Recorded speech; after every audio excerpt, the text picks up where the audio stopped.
Hey guys, good morning. This is your educator Swatan Gupta and I welcome you all to exam शाला। आज हम लोग discuss करेंगे idioms को और इस वीडियो में मैं 25 मोस्ट आस्क्ड ईडियम्स को डिस्कस करने वाला हूं। ये सिर्फ ऐसा नहीं होगा कि आपको कोई कहानी सुना दी और आप उसको ट्रिक के बेसिस पे याद कर लो। हम एक्चुअली डिस्कस करेंगे इसको कैसे एक्सप्रेशन में यूज किया जाता है, क्योंकि इस बात को याद रखिए कि जो ईडियम्स होते हैं, हिंदी में से फिलहाल मुहावरे कहते हैं, ये सिर्फ इंग्लिश में नहीं यूज हो रहे, आपकी हिंदी में, मैंडेरियन में, चाइनीज कह लीजिए आप उसे, या जापानीज में कह लीजिए, हर भाषा में इसको यूज किया जाता है। और इसका जो मकसद है मुहावरों को यूज करने का, वो पर्टिकुलर सिचुएशन से या एक्सप्रेशन से कंपैरिजन करने के लिए किया जाता है। एक बात है जो आप सबको याद रखनी चाहिए कि ईडियम्स आपके एक्सप्रेशंस को, आपकी भाषा को एक खूबसूरती देते हैं, जहां पे आप कम शब्दों में काफी बड़ी बात भी कह सकते हैं। आप अपने डेली कन्वर्सेशन में भी इसे यूज करते हैं, रिटन में भी यूज करते हैं और बेसिकली इसको फॉर्मल डिस्कशन में यूज किया जाता है। ठीक है। अच्छा, एक छोटी सी बात और है कि आजकल के जैसे एग्जाम्स आते हैं तो यहाँ पे ना एरर्स स्पॉटिंग में या सेंटेंस इंप्रूवमेंट भी इनका यूज काफी ज्यादा होने लगा है। सच एज अगर आप एसएससी पे बात करें तो वहां तो सीधे सीधे पूछ लेता है, बट अगर आप बैंकिंग की बात करते हैं सो एरर स्पॉटिंग में इडियोमेटिक एक्सप्रेशन या इडियोमेटिक फ्रेजेस के बेस पे एरर्स आनी शुरू हो गई हैं, जहां पे वो ए द आर्टिकल की एरर दे दे या कुछ भी ऐसा कि उसको गलत तरीके से लिख दे, वहां पे क्वेश्चन देगा। सो मीनिंग वही है बट पूछने का तरीका इसका बदलता जा रहा है। तो ये सेशंस आपके लिए बहुत ही शानदार होगा, पूरा वीडियो बहुत ही ध्यान से डिस्कस करना और इससे जुड़ी बातें मैं आपको बताता हूं। लेकिन उसके पहले आप हमको हमारे वेरियस सोशल मीडिया हैंडल पे फॉलो कर सकते हो। आपके किसी भी तरीके के डाउट्स हैं, आप हमें इंस्टाग्राम पे, फेसबुक पे मैसेज कर सकते हो, आप कॉल कर सकते हो एडमिशंस के लिए। आपका नंबर यहाँ पे दिया हुआ है। हमारी 3 ब्रांचेस हैं, सूरत, कड़ोदरा एंड वडोदरा। ठीक है। अब मैं बात करता हूं हमने अभी तक पढ़ा क्या है। देखिए, छोटी सी बातें बता देता हूं, ध्यान से सुन लो। हमने बेसिक्स ऑफ इंग्लिश पढ़े हैं, जहां पे मैंने noun, pronoun, adjective, adverb, propositions वगैरह डिस्कस किए थे। टोटल 7 वीडियोस हैं, नियरली आपको 6 आवर लगेगा सीखने में। इन वीडियोस को ध्यान से देख लो एंड इट्स माई गारंटी कि आपने कभी इस तरीके से इंग्लिश नहीं पढ़ी होगी। उसके बाद मैंने टेंस को डिस्कस किया, बहुत सारी चीजें डिस्कस करी हैं। टोटल 10 वीडियोस हैं टेंस में। ठीक है, ये वो वाले वीडियोस नहीं 5 मिनट में टेंस सीखे। मैंने देखा है लोग यूजुअली 15 मिनट में टेंस सीखना चाहते हैं, ऐसा पॉसिबल नहीं है। इन पूरे वीडियोस को देखना, आपको बहुत कुछ जानने को मिलेगा। आफ्टर दैट मैंने रीडिंग कॉम्प्रिहेंशन डिस्कस किया है, टोटल 4 वीडियोस है यहाँ पे, और फिर पैराजम्बल्स को डिस्कस किया है। इसका भी मैंने सिर्फ प्रैक्टिस सेट 1 रखा है, बाकी आपकी डिमांड के ऊपर है। तो कुछ इतने वीडियोज हो जाते हैं। ठीक है, 10, 7, 17, 17, 4, 21 एंड 23 वीडियोस टोटल मैंने यहाँ तक रखे हुए हैं। इसके अलावा हाउ टू प्रिपेयर इंग्लिश, फिर उसके बाद एक न्यूज़पेपर सेशन मिला के कुछ 25 वीडियोस के आसपास है। तो बहुत ही ज्यादा ध्यान से इन सारे वीडियोस को आप देख सकते हो। You will earn a lot. कुछ बात हुई यहाँ तक। इसके अलावा अब मैं वोकैबुलरी की बात करूंगा। देखो, वोकैबुलरी मैं एक साथ तो नहीं दूंगा, बट हाँ मैं आपको 8 to 10 वीडियोस दूंगा और ये हर वीडियो लगभग 1 घंटे का होगा and I will try to cover around 500 words. अगर आपकी डिमांड अच्छी रहे, आपको पसंद आता है, तो मैं और भी वीडियोस के नंबर बढ़ा सकता हूँ। ठीक है, तो ये बात को याद रखिएगा। 8 to 10 वीडियोस डिस्कस करने वाला हूँ, जिसमें आज मैं पहला वीडियो ईडियम्स पे रखूंगा। अब अगला वीडियो आप किस पे चाहते हो, आप मुझे कमेंट सेक्शन में बता सकते हैं। तो ये बातें हैं जो हमने अभी तक करी, आपको रिवाइज करके रखना है, क्योंकि इनके बेसिस पे हम बहुत कुछ सीखेंगे। ठीक है, चलिए हम सबसे पहले बात कर लेते हैं डेफिनेशन की। डेफिनेशन नहीं होता है, याद रखिएगा, डेफिनेशन होता है। स्पेलिंग को भी ध्यान देना होता है। सो ईडियम क्या होते हैं? देखिए, an idiom is a phrase और an expression that has a figurative और समटाइम्स लिटरल मीनिंग। ठीक है, मतलब फिगरेटिव मीनिंग का मतलब आप ऐसे समझ लो कि जैसे वो लिखा जाता है वैसा नहीं होता, इसका मीनिंग कुछ और होता है। ठीक है, जैसे नाचना आवे आंगन टेढ़ा हिंदी में। अब इसका मतलब ये थोड़ा है कि तुम्हें डांस करना नहीं आता और तुम्हारे घर का आंगन टेढ़ा है। इसका मतलब है कि आपको कोई काम नहीं आता और आप एक्सक्यूजेस दे रहे हो उस पर। ठीक है, तो ये फिगरेटिव हो गया। An idiom is the figurative meaning is different from the literal meaning. बात समझ आ गई? मतलब उसका जिस तरीके से वो लिखा है उसका मीनिंग कुछ और है, लेकिन जो उसका एक्सप्रेशन देना चाहिए वो कुछ और होता है। हिंदी में इसे हम बोलते हैं मुहावरे। अच्छा, एक छोटी सी बात और बताता हूँ, ये जो मुहावरे हैं ना इंग्लिश में, जैसे आपको इंग्लिश के बारे में मैंने काफी कुछ बताया कि इंग्लिश अपने आप में एक भाषा है जो कि दुनिया भर की भाषाओं से, शब्दों से लेकर के बनाई गई है। इंग्लिश में जब ईडियम्स आते हैं तो बड़ा ही इंटरेस्टिंग है, मतलब ऐसा समझो कि हर ईडियम का अपना एक ओरिजिन है। अब क्योंकि हम लोग बैंकिंग और एसएससी एग्जाम्स को कंसर्न कर रहे हैं तो वहां मुझे ओरिजिन बताना इतना जरूरी नहीं है। ओरिजिन मतलब आप ऐसे समझो, जैसे एक होता है अल्फा एंड गामा, ठीक है, ये एक ईडियम है। अब अल्फा एंड गामा आया आपका ग्रीक माइथोलॉजी से, वहां पे जो उनकी सीरीज स्टार्ट होती है वहां पे पहला नंबर होता है वो होता है अल्फा और लास्ट होता है गामा। मतलब आप इसको ऐसे कह लीजिए जैसे भगवान है, ठीक है, और भगवान ही कहते हैं कि मैं ही उद्गम हूं और मैं ही अंत हूं, मतलब मुझी से सब शुरुआत हो रही है और मुझी से सब एंड हो रहा है। यहां तक बात समझ आई। इसी तरीके से जैसे होता है आपका हरक्यूलिन टास्क, तो ये भी एक ग्रीक माइथोलॉजी में गॉड हुआ करते थे, उनका बेटे का नाम था हरक्यूलिन। अब वो गॉड थे, उन्होंने अर्थ में शादी कर ली, बट अब गॉड है तो उनको दुनिया भर में घूमना होता था। तो इससे क्या हुआ कि जो उनका बेटा था हरक्यूलिन वो बहुत चिड़चिड़ा हो गया, गुस्सा वाला हो गया, और वो अब क्योंकि वो भगवान का बेटा था, बहुत ताकतवर था, तो लोग उसे हरा नहीं पाते थे। तो उसी बेसिस पे एक वो ईडियम का नाम पड़ा हरक्यूलिन टास्क। तो इसी तरीके से हर ईडियम की अपनी एक स्टोरी है, अपना एक ओरिजिन है, जैसे कि बात करी expression. But as far as SSC banking are concern to know this story is not important, तो मैं उन पे ज्यादा जाऊंगा नहीं, बट स्टिल थोड़ा बहुत डिस्कस करूंगा। तो इस बात को थोड़ा सा याद रखिएगा। एग्जाम को मैं हमेशा कंसर्न करता हूं कितना एग्जाम के हिसाब से चीजें इंपॉर्टेंट होती हैं। यहां तक बात समझ में आ गई, और बाकी आप जानना चाहे तो आप ऑफ कोर्स ऑक्सफोर्ड पे जाके पढ़ सकते हो। अब हम आते हैं आज के पहले इडियम पे। आपके सामने है the best of both words, ठीक है। The best of both words का मतलब क्या है? इसको आप ऐसे समझिए कि आपने दो डिफरेंट अपॉर्चुनिटीज को एक ही समय पे एंजॉय किया है। You can enjoy two different opportunities at the same time, तब हम इसको यूज कर सकते हैं। जैसे आप इसको ऐसा समझिएगा, by working part time and looking after her kids 2 days a week she managed to get best of both worlds। आप इसको थोड़ा सा ऐसा भी समझ सकते हैं कि जैसे कि अब एक्सप्रेशन मैंने आपको दिया है बाय वर्किंग पार्ट टाइम, ठीक है, पार्ट टाइम करके क्या, और उसके अलावा लुकिंग आफ्टर हर किड्स, मतलब अपने बच्चों की देखभाल करके 2 days a week, 2 हफ्ते में she manage to get best of both world, मतलब उसने काम भी कर लिया जहां से उसकी कुछ अर्निंग हो गई, और वहीं पे उसने अपने बच्चों के साथ कुछ समय भी व्यतीत कर लिया। तो जब भी ऐसा कुछ होता है तब आप the best of both words को यूज कर सकते हो। आप इसको थोड़ा सा अगर हिंदी में चलूं तो कह सकते हो एक पत्थर से दो निशाने लगाने, या एक तीर से दो निशाने लगाना, ठीक है, ये चीजें। अब जैसे कि मैं घर से काम कर रहा हूं अगर, तो मैं अपनी फैमिली को भी टाइम दे सकता हूं और मैं काम भी कर रहा हूं, तो मैंने दोनों ही चीजें एक साथ कर ली। एक तरफ मैंने अर्निंग भी कर ली, एंड ऑफ कोर्स वो जो एक शिकायत रहती है घर वालों से, घर वालों को, कि अब समय नहीं व्यतीत होता, समय नहीं गुजार पाते, तो ये दोनों चीजें होती हैं। तो ऐसे सिचुएशंस में the best of both words लगा सकते हैं। अब इसका मतलब ये नहीं है कि सिर्फ और सिर्फ आप घर के सेंस में लगाओगे, आप कहीं पे भी इस तरीके से अगर दो काम या दो से ज्यादा काम भी कर सकते हो एक ही समय पे, तो भी ये चीजें होती हैं, ठीक है। याद रखिएगा, सिचुएशन और एक्सप्रेशन ये चीज बहुत इंपॉर्टेंस रखती हैं अगर आप इडियम्स को कंसर्न कर रहे हो। आगे आते हैं स्पीक ऑफ द डेविल। अब डेविल आपको याद हो तो देवी प्रसाद, कुछ याद आ रहा है?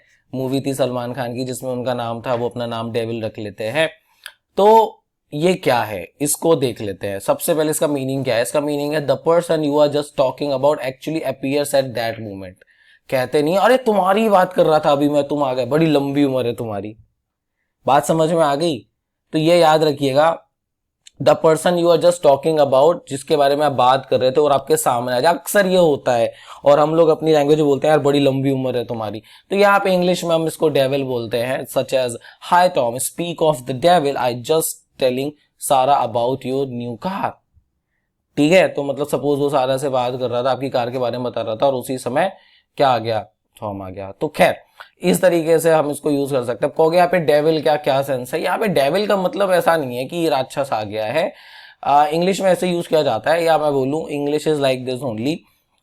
यहाँ पे एक फ्रेज यूज होता है आप कह सकते हो लकी डॉग, ठीक है, LUCKDOG, ठीक है। अब ये लकी डॉग कैसा है, तो क्या मैं अपने दोस्त को कह रहा हूँ, अब जैसे मैं अपने दोस्त को कहता हूँ यू आर लकी डॉग, तो वो कहे हैं तो मुझे ऐसा कैसे बोल सकते, मैं कुत्ता हूँ वो भी लकी, तो नहीं सर, वहां पे एक्चुअली लकी डॉग का मतलब ऐसा है कि कोई पर्सन जिसको बहुत आसानी से चीजें मिल जाती हैं, ठीक है, वो इतनी मेहनत नहीं करता, चीजें मिल जाती हैं। हाँ, अब वो लकी बिच नहीं होता है, इस बात को भी याद रखिएगा। इसी तरीके से बिग शॉट होता है, स्मॉल फ्राई होता है। अब स्मॉल फ्राई ऐसा थोड़ा है कि चिकन को लिया और आपने उसे फ्राई कर दिया, चिकन मतलब वहां पे ऐसा हो गया स्मॉल फ्राई का छोटा आदमी, मामूली आदमी। तो इंग्लिश में इस तरीके से चीजें होती हैं जहां पे लिटरल मीनिंग कुछ और है और फिगरेटिव मीनिंग कुछ और है। इस बात को अपने दिमाग में रखिएगा, यही एक प्रॉब्लम होती है। और स्टूडेंट्स का प्रॉब्लम क्या है, जैसे अभी लोग कुछ लोग वीडियो देखेंगे और बीच में छोड़ देंगे, वो हमें दिन भर ऐसा करते हैं, वो कहीं पे भी वीडियोस देख रहे हो, वो क्या कर रहे हैं, खुद का ही नुकसान कर रहे हैं। क्यों? एक बात को समझेंगे नहीं, बस उसको याद करेंगे, रटेंगे और फिर वो इधर उधर की कहानियां बना के काम करने लगते हैं। पॉइंट बता रहा हूं, समझने की कोशिश करना। आगे आते हैं, गेट आउट ऑफ हैंड। अब इसका मीनिंग क्या होता है, इसका मतलब होता है भाई हाथ से निकल जाना, to become difficult to control. आपने ये मूवीज में देखा होगा, कहते हैं ना लड़की हाथ से निकल गई है, अपने लड़के को संभालो, क्या होता जा रहा है, इसको हाथ से निकल गया है, बर्बाद हुआ जा रहा है। माइंड मत करना, I am just giving you an example, ठीक है। तुरंत लोग सोचते हैं मुझे कैसे कह दिया, नहीं, it's nothing to do with any gender, मैं एक एग्जांपल दे रहा हूं, ऐसे मूवीज वगैरह में बोलते हैं, हमारे घर में भी बोला जाता है। तो एग्जाम्पल की बात करते हैं, the protest got out of control और out of hand and the police had to intervene when some demonstrators broke down a fence, ठीक है। तो मतलब क्या हुआ कि भाई कुछ लोग थे, वो क्या कर रहे थे, प्रोटेस्ट कर रहे थे। अब आप एक चीज नोटिस करिएगा, हमेशा होता है कि कुछ लोग बीच में आते हैं, वो पत्थरबाजी शुरू कर देंगे या नुकसान करना शुरू कर देते हैं पब्लिक प्रॉपर्टी का। तो वहां पे क्या होता है कि पुलिस को इंटरवीन करना पड़ा, मतलब बीच बचाव में आना पड़ा, जहां पे कुछ जो डेमोन्स्ट्रेटर्स थे उन्होंने फेंस क्या होती है, अब जैसे पुलिस खड़ी है तो लोग इस तरीके से लोहे की जालियां लगा देते हैं, तो वो फेंस होता है। अब तुम यहां से ऐसे आने लगो उछल के, तो वो फेंस को ब्रोक डाउन कर दिया या फिर इसको हटा के आप अंदर आना शुरू कर दो, तो उस सेंस में यूज हुआ। यहाँ पे फेंस वो कह सकते हो कि ऐसा नहीं, वो जो खेतों में लगी होती है, इस बात को ध्यान रखिएगा, ऐसा होता है। क्योंकि फेंस को कुछ लोग याद कर लेते हैं कि सर वो जो खेतों वगैरह में लगा रहता है, तो वो भी है, बट यहाँ पे ऐसा नहीं है। बात समझ में आ गई? इस तरीके से आप इस इडियम को यूज कर सकते हो। अब क्या सिर्फ पुलिस वाले सेंस में होगा? नहीं सर। मान लीजिए आपका एक एग्जाम है, आप SBI देने वाले हो, अभी जैसे कि नोटिफिकेशन आ गया है, तो इस सेंस में भी यूज हो सकता है कि अभी तक तुमने पढ़ाई करी नहीं थी और अब मतलब इस तरीके से काम हो गया, तो याद रखिएगा, उसे भी हम कहेंगे भैया अब तो नहीं हो पा रहा, सिचुएशन आउट ऑफ कंट्रोल है या गेट आपके आउट ऑफ हैंड है, ठीक है।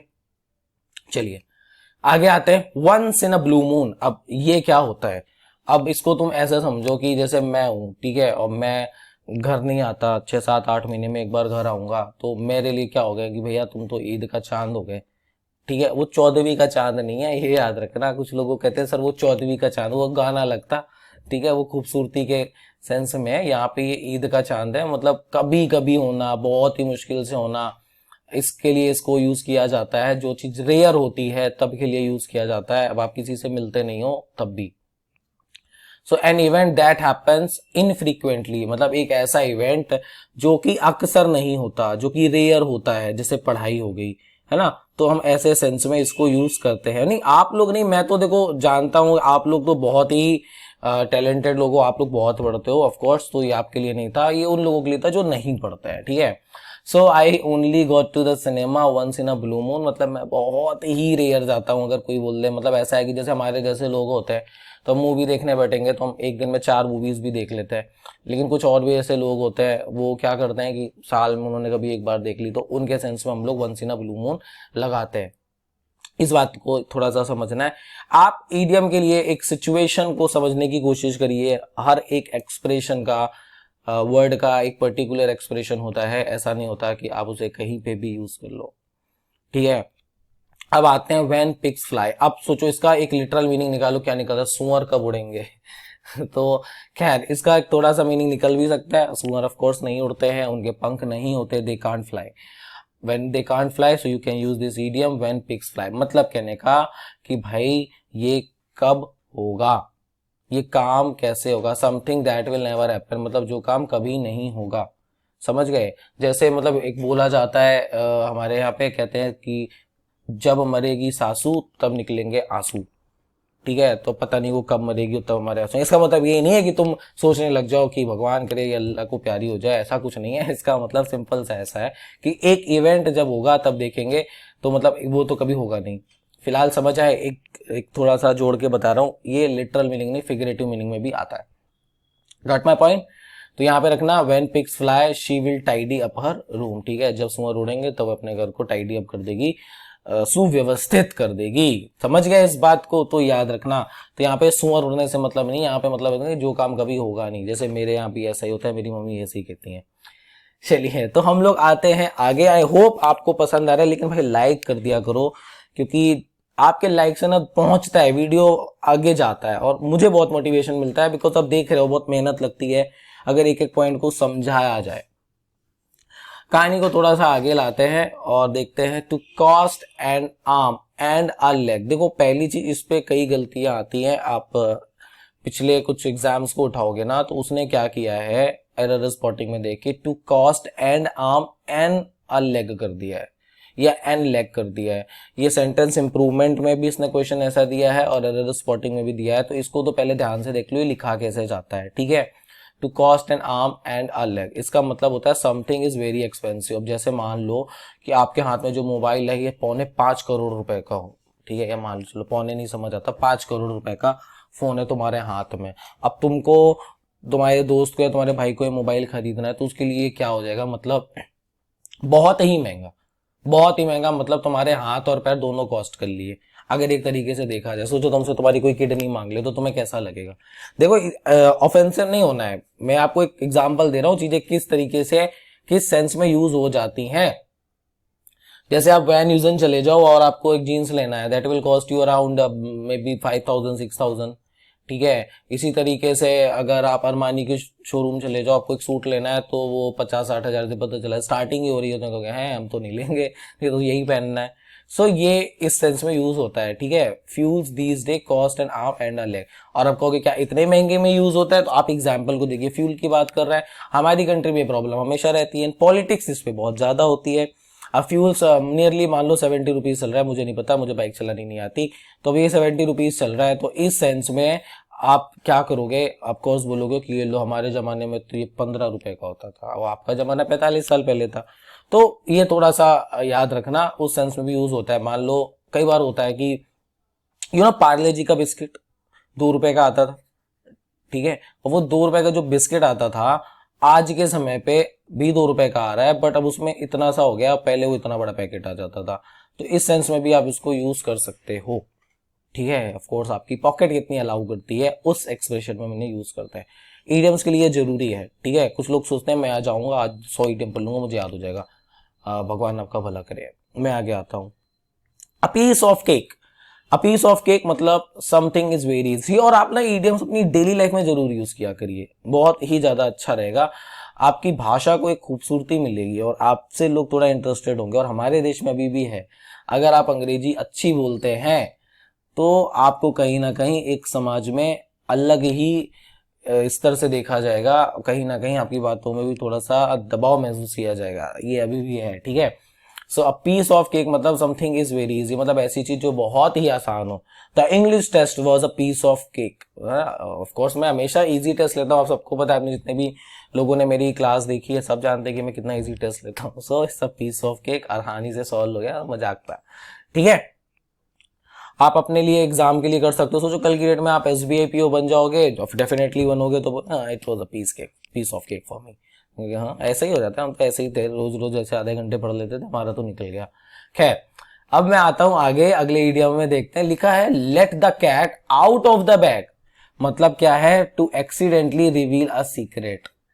इसका मतलब क्या हुआ, इसका मतलब भाई बातें कर रहे हो और तुमसे किसी ने कहा था सुनो किसी से कहना नहीं, ये अपन दोनों के बीच में रहेगा, है ना। इसको थोड़ा सा ऐसा समझो कि जैसे भाई जो सीक्रेट रिवील होते हैं ना, ये एक पर्सन हो, अब तुम किसी को ढूंढ रहे हो, उसने इसको आपने इसको बता दिया, अब आपने इसे बताया, अब इसको ये भी किसी को ढूंढने लगा कि इसे बता दे, तो इन्होंने इनको बता दिया। अब ये किसी को ढूंढ रही है, इन्होंने इनको बताया और यहाँ से आके इन्होंने इसको बताया। अब एक बात कहाँ से कहाँ तक आ गई, यहाँ तक। अब इन्होंने किसी को ढूंढा वो यहाँ तक, अब क्योंकि ये भी ढूंढ रहे थे इनको, तो इन्होंने भी किसी को ढूंढा यहाँ तक। अब ये चैन पूरी की पूरी ऐसे बनती चली जाती है पूरी पूरी, आप देख सकते हो।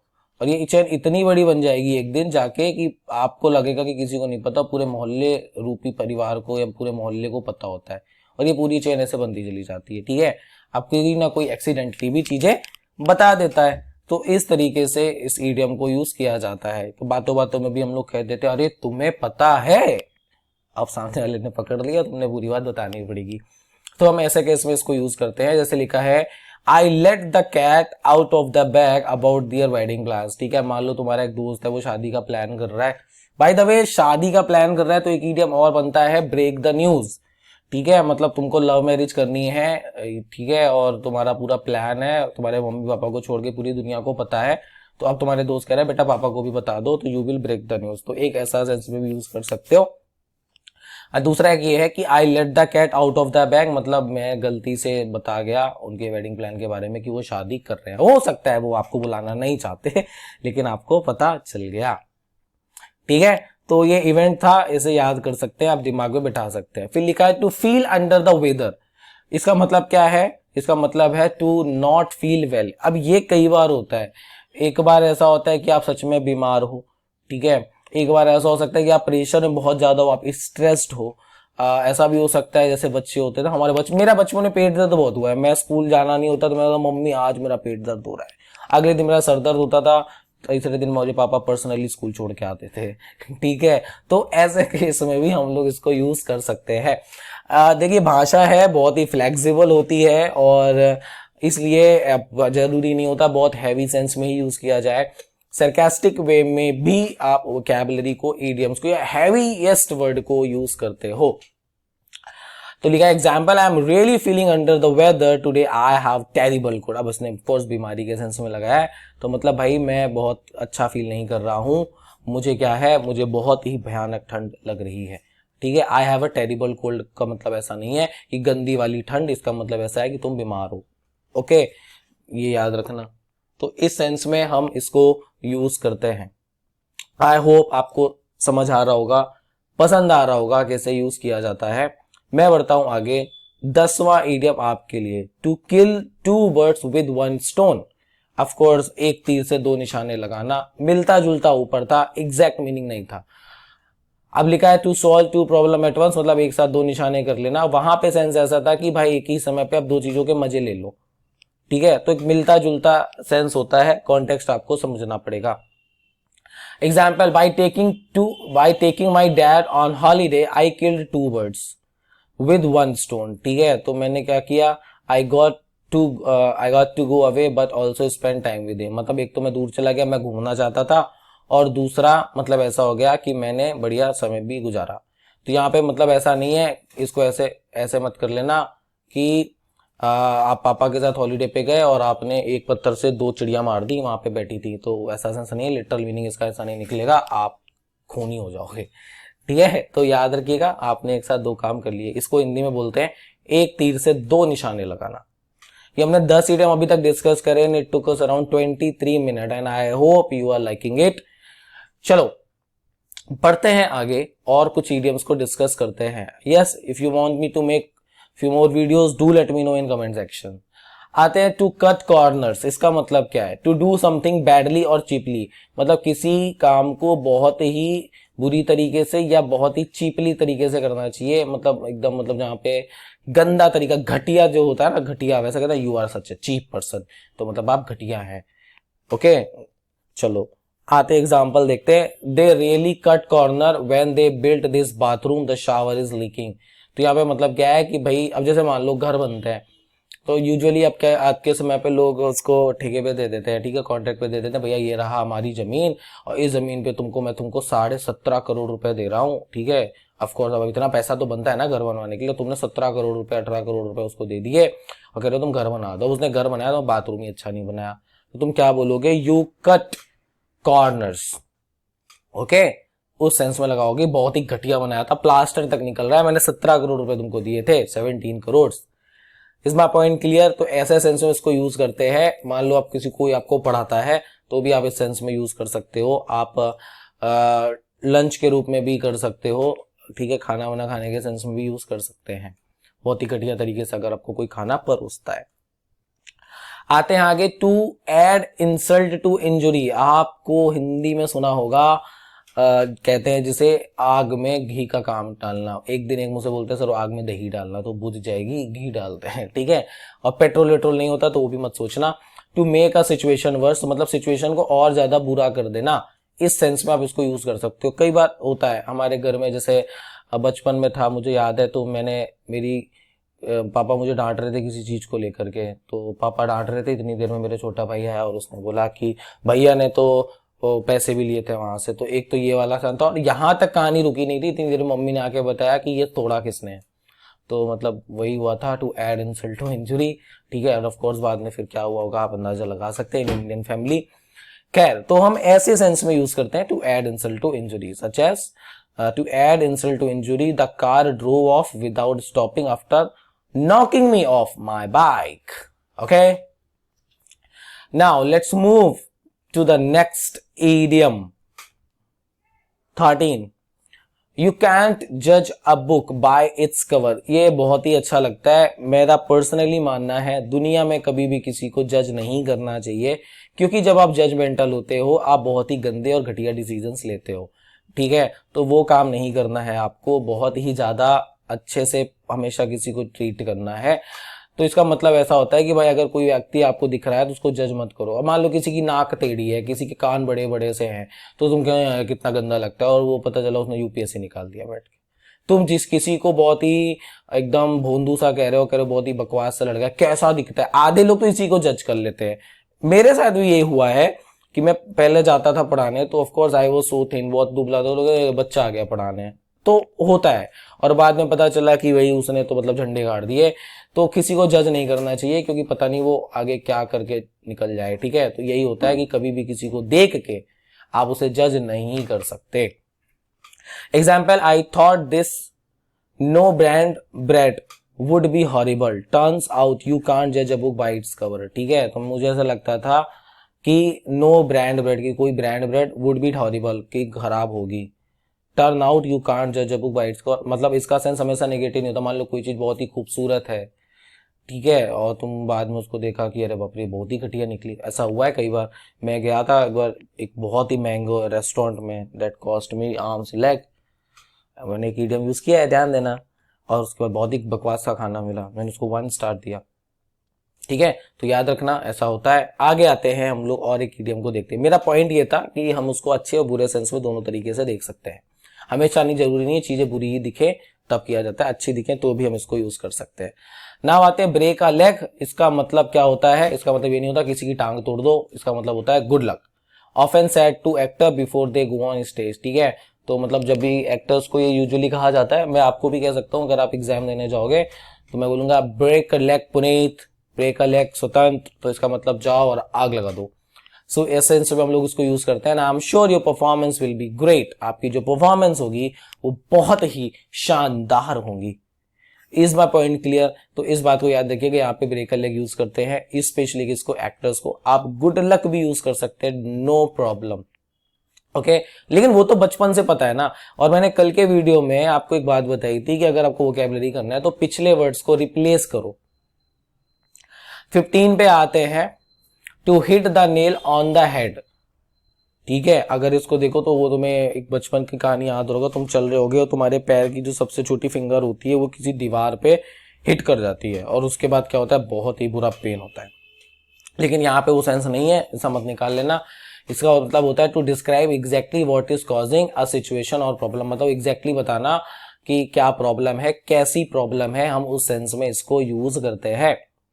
For example, he hit the nail, उसने क्या किया भाई, उसने एग्जैक्टली प्रॉब्लम बता दी कैसी थी। When he said this company need more HR support, मतलब इस कंपनी को ज्यादा सपोर्ट चाहिए और ऐसा होना चाहिए। Such as you are running a company और you are in a company, make sure whatever you are saying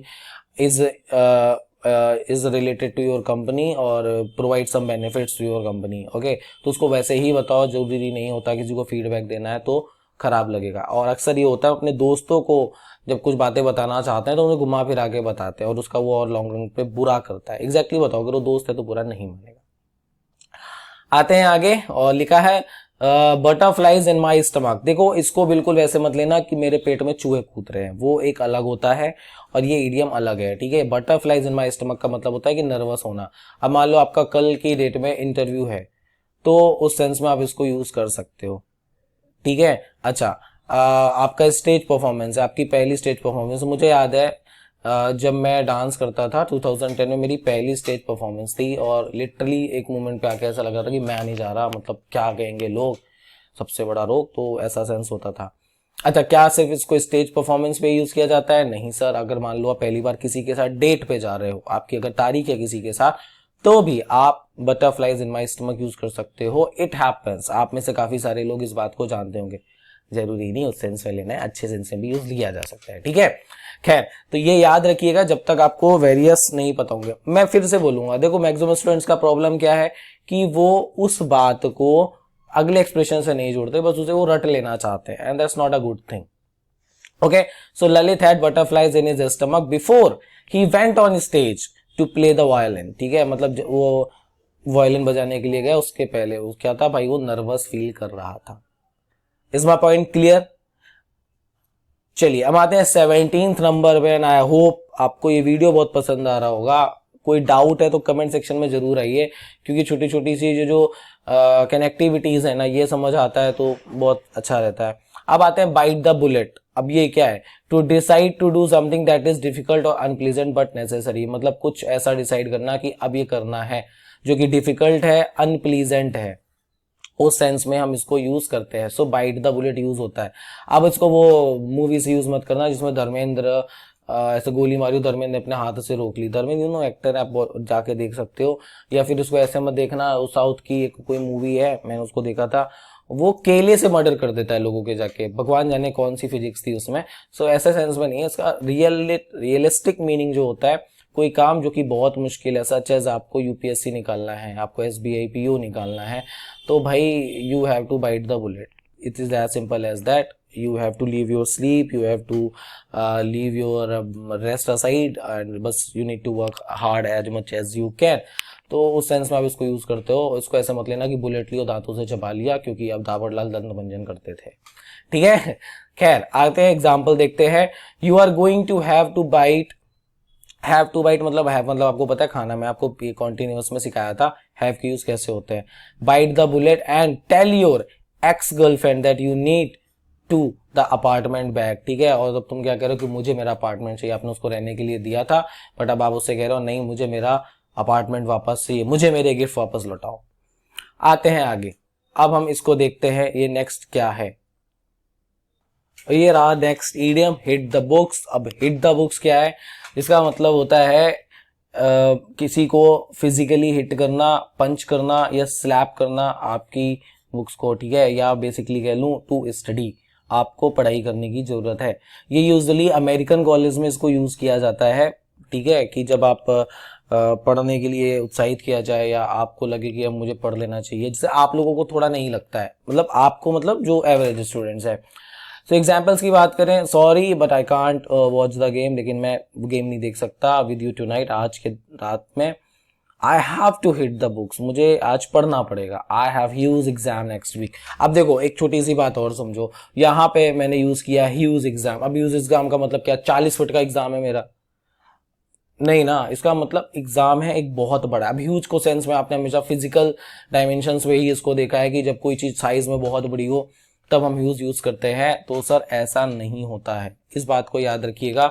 कई सारे कॉन्टेक्स्ट हैं और ये बातें मैं बार बार बताता हूं, तभी मैं बोलता हूं कि मेरे वीडियोस को, क्लासेस को पूरा देखा करो, मेरी एक एक शब्दों को पकड़ने की कोशिश किया करो, सो दैट आप एग्जाम में कंफ्यूज ना हो। लेकिन कहां समझ में आता है ये बात, ठीक है। तो इस बात को याद रखिएगा, hit the books is very easy, और ये एग्जैक्टली मीनिंग दे रहा है, या मैं बोलूँ लिटरल मीनिंग दे रहा है। अब आते हैं एट अ क्रॉस रोड। अब ये सूरत वाले जितने लोग हैं मेरे स्टूडेंट्स हैं, इन सबको क्रॉस रोड पता होगा। अब ये क्रॉस रोड क्या है इसको देख लेते हैं। इसका मतलब होता है to be at a point in your life and you need to make an important decision. कई बार होता है जैसे हम घूम रहे होते हैं, सूरत में वर्ड बहुत फेमस है, क्रॉस रोड्स काफी सारे हैं वहां पे, तो वहां पे यूज किया जाता है। और ये अगर मैं अपने इसका फिगरेटिव मीनिंग निकालूं तो इसका एक फिगरेटिव मीनिंग है कि मतलब आप जिंदगी के एक ऐसे डिसीजन में, जिंदगी के एक ऐसे मुकाम पे आ चुके हैं जहां पे आपको एक इंपॉर्टेंट डिसीजन लेना होता है, सच एज पढ़ाई करूं या ना करूं, क्योंकि नहीं करूंगा तो 5,000 की, कर लूंगा तो 50,000 रुपए की। ठीक है। दूसरा, शादी करूं या ना करूं, समझना ऐसा वैसा मीनिंग नहीं लेना है। आपने किसी को प्रॉमिस करके रखा है that I will marry you, तो एक लेवल तो ऐसा होता है ना जहां पे आपको डिसीजन लेना पड़ता है। Now you are earning 5 lakh a month and your parents are way happy, सीना फूल चुका है उनका, अब तुम्हारे बस घर में जाकर कहना है कि पापा बस ऐसा है। तो उस सेंस में भी आप इसको यूज करते हो कि अब वो भी वहां से जिद आ रही है कि नहीं बेटा अब तो करनी पड़ेगी। या फिर आप मान लो आपके पास एक ऑप्शन है कि आप इंडिया में रह लो अपने पापा मम्मी के साथ, अपने गर्लफ्रेंड के साथ, बॉयफ्रेंड के साथ या हस्बैंड वाइफ के साथ, और दूसरा ऑप्शन है कि आप अमेरिका चले जाओ बहुत सारा पैसा कमाने के लिए। तो ये भी एक ऐसा पॉइंट आता है। तो इसको आप डिफरेंट या वेरियस कॉन्टेक्स्ट में यूज कर सकते हैं। सिचुएशन आपकी है, I was at a crossroad when I was offered a job in US, but my boyfriend wanted to stay in London. ठीक है। जो मेरा पुरुष मित्र था वह चाहता था कि मैं लंदन में रहूं, और लेकिन मैं क्या था, मुझे जॉब ऑफर हुई थी यूएस में। सही समझ आया? याद रखिएगा, सिचुएशंस है। आते हैं 20 पे। आई नो आज का वीडियो काफी लंबा है, बट समझ में आएगा कैसे कैसे यूज किए जाते हैं। मैंने बहुत कुछ इसलिए डिस्कस भी किया हुआ है। लिखा है बीट अबाउट द बश। अब ये बीट अबाउट द बश कैसे होता है, आप इसको ऐसे समझो कि आप एक बच्चे को कुछ खाते हुए पकड़ लो। आपने मना किया था चॉकलेट खानी है, ठीक है। अब बच्चे तो बच्चे, अब तुम उसे पकड़ लो, तुम तो चॉकलेट खा रहे हो, वो दुनिया जहां की कहानियां सुना देगा आपको, दुनिया जहां की। मैं अपने एक भतीजे को एक स्टोरी सुना रहा था कि मैंने कहा एक छोटे सा इंसिडेंट शेयर करता हूँ, समझ में आ जाएगा। तो मैंने उससे कहा बेटा एक राजा था, एक शेर था, वो राजा था, एक शेरनी थी, वो रानी थी, वो जंगल में रहते थे, जंगल पे राज करते थे। ऐसे कहानी सुनाई, उसे लगा तो ऐसे ही होता है। उसने मुझे ऐसी कहानी सुनाई, एक राजा था, एक रानी थी, फिर राजा सो गया, कहानी खत्म। मतलब इधर उधर की बात है। एक I know it's a bad joke, but ऐसे ही कि इधर उधर की सारी कहानी कर देना, बट वो जो मेन मकसद है वो ना बताना क्या था। तो to talk about unimportant things because you are avoiding a particular topic. ठीक है। तो याद रखना, ऐसा कई बार लोग करते हैं, कई बार नोइंगली करते हैं, कई बार अननोइंगली भी करते हैं। ये भी जरूरी होती है इस बात को जानना, क्योंकि कई बार होता है उसे एग्जैक्टली पता नहीं होता, लेकिन अब वो प्रेशर में आ गया किसी तरीके से। वही है ना कि तुम्हारे सर के ऊपर बंदूक रख दी जाए तो तुम भी मान ही लोगे एक लेवल पे आके, हाँ सर मैंने ही खून किया था, और ये और भी जो खून हुए थे वो भी मैंने किए थे।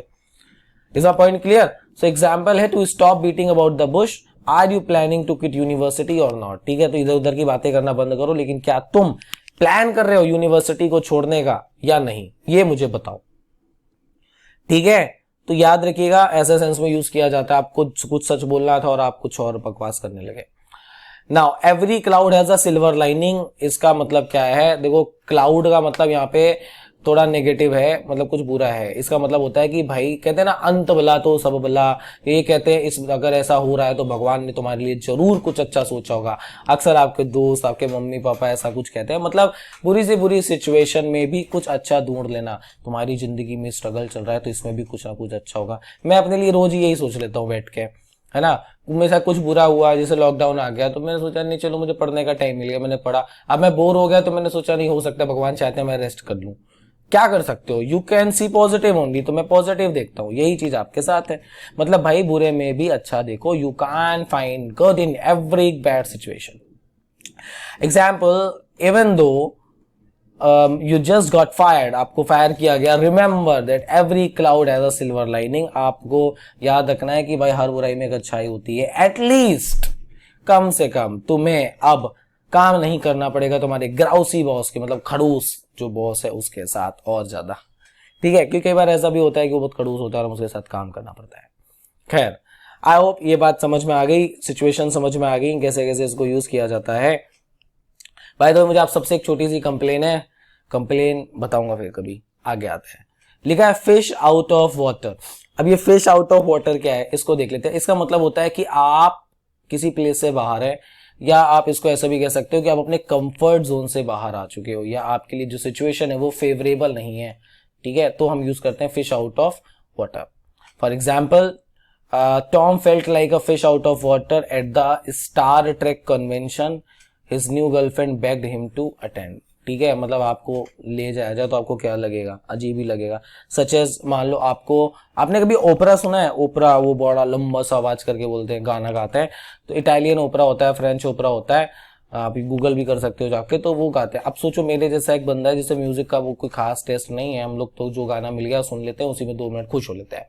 अब आपको ओपेरा में बिठा दिया जाए ना, आपको पसंद है हिप हॉप या पॉप म्यूजिक, और आपको कैसा लगेगा?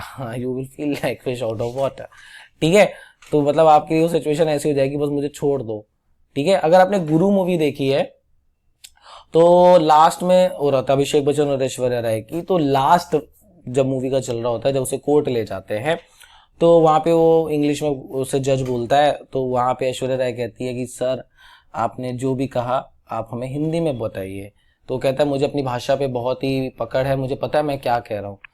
तो ऐश्वर्या राय वहां पे एक डायलॉग कहती है कि सर जान ले लीजिए, लेकिन जो भी कहा है उसे हिंदी में कि इसका मतलब कि आप जो कह रहे हैं मुझे कुछ समझ नहीं आ रहा, मेरे लिए सिचुएशन बिल्कुल वैसी है जैसे मछली पानी के बाहर होती है। समझिएगा, मैं आपको इतने सारे इवेंट्स दे रहा हूं, कोई तो रीजन होगा, याद दिलाता रहता हूं। आते हैं 23 में, गो द एक्स्ट्रा माइल। बहुत ही अच्छा है, मैं अपने सारे स्टूडेंट्स को ये चीज कहता रहता हूं, पहले बहुत सारा काम करो, फिर थोड़ा सा और ज्यादा करो। क्योंकि एक बात है, अगर आप इस वीडियो को देख रहे हैं तो ऑफकोर्स एक समय होगा लाखों लोग भी उसे देख रहे होंगे, आपकी पर्टिकुलर बुक पढ़ रहे हैं तो वो बुक भी बहुत ज्यादा लोग पढ़ रहे होंगे, तो फिर आपको क्या करना पड़ेगा? आपको कुछ एक्स्ट्रा करना पड़ेगा। वो एक्स्ट्रा क्या हो सकता है? प्रीवियस ईयर क्वेश्चन हो सकते हैं, मोर टेस्ट हो सकते हैं, डिस्कशन हो सकता है, एनालिसिस हो सकता है। ठीक है, तो इसका मतलब to make an extra effort, मतलब थोड़ा सा और ज्यादा एफर्ट करना। एग्जाम्पल, माई डेंटिस्ट, मेरा dentist always goes the extra mile, मतलब थोड़ा ज्यादा एफर्ट करता है। ऑफरिंग फ्री बैक मसाज, जो मतलब क्या ऑफर करता है? एक फ्री बैक मसाज ऑफर करता है at the end of stressful tooth extraction, कि जब वो दांत निकाल देते हैं तब। ठीक है, तो वैसे ऐसा तो होता नहीं है, खैर होता होगा। ठीक है, मतलब एक ऑफर कर देना। मान लो आपकी शॉप है मिठाई की और आपके यहाँ से किसी ने 10 किलो मिठाई ले ली, तो आपने उसको एक चॉकलेट दे दी। ठीक है, आपने आज 10 घंटे पढ़ा, फिर कहा आधे घंटे और पढ़ूंगा। तो ये थोड़ा सा होना, और ये जब होता है तब लगती है आग, तब होता है सिलेक्शन। ठीक है, 2 ईडियम और हैं, इनको भी डिस्कस करते हैं। अगले वीडियो आप किसमें चाहते हैं मुझे कमेंट सेक्शन पे जरूर बताइएगा। अब आया फेस द म्यूजिक। इसका मतलब ये बिल्कुल नहीं होता कि आपके सामने गाने बजने शुरू हो जाए। इसका मतलब है to accept responsibility for something bad you have done. ठीक है ना, तो रिस्पॉन्सिबिलिटी लेना जो आपने कुछ बुरा किया है, मतलब अगर आपने कुछ भी किया तो उसका लेना। जैसे मान लो फेल हो गए तो घर वालों को बताना पड़ेगा, इस सेंस में हम इसको यूज करते हैं। एग्जाम्पल, आई एम मीटिंग हैना tonight and it's the first time I will have seen her since her argument. I guess I will finally have to face the music. जैसे होता नहीं है, मान लो तुम और तुम्हारा छोटा भाई लड़ जाए, ठीक है, छोटी बहन लड़ जाए। देखो बहनों से नहीं लड़ना चाहिए, बुरे वक्त में वही काम आती हैं। ठीक है, तो मान लो आपका छोटा भाई लड़ जाए, बहन लड़ जाए, अब क्या होगा?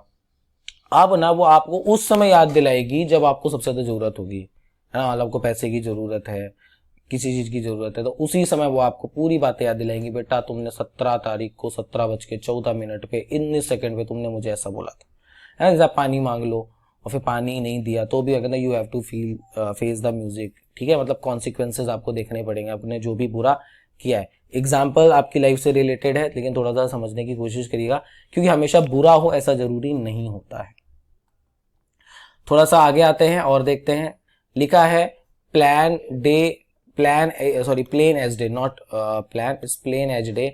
अब प्लेन एज डे क्या है? इसका मतलब है ऑब्वियस, क्लियर, मतलब ऐसा ही होता है। इट्स प्लेन एज डे, मतलब ये बिल्कुल वैसे ही दिन जैसा वैसा ही है जैसा आपने सोचा था। यू आर इन लव, आप प्यार में हैं उसके साथ, सो जस्ट एडमिट इट, आप मान लीजिए। मतलब ये ना, देखो भाई बातें क्लियर हैं, आप मान लीजिए ऐसा होता है। आप नहीं मानेंगे तो कोई बात नहीं, लेकिन हमें पता है, इस सेंस यूज करते हो। आप गवर्नमेंट की पॉलिसीज पे ऐसे कर सकते हो, अगर आप एडिटोरियल्स पढ़ते हो तो ये सारे इडियम्स आपको डेफिनेटली मिलेंगे। अब आप मुझसे क्या चाहते हैं आप मुझे कमेंट सेक्शन में जरूर बताइए। आपकी किसी भी तरीके की कोई भी डाउट है, क्वेरी है, कमेंट सेक्शन में पूछिए।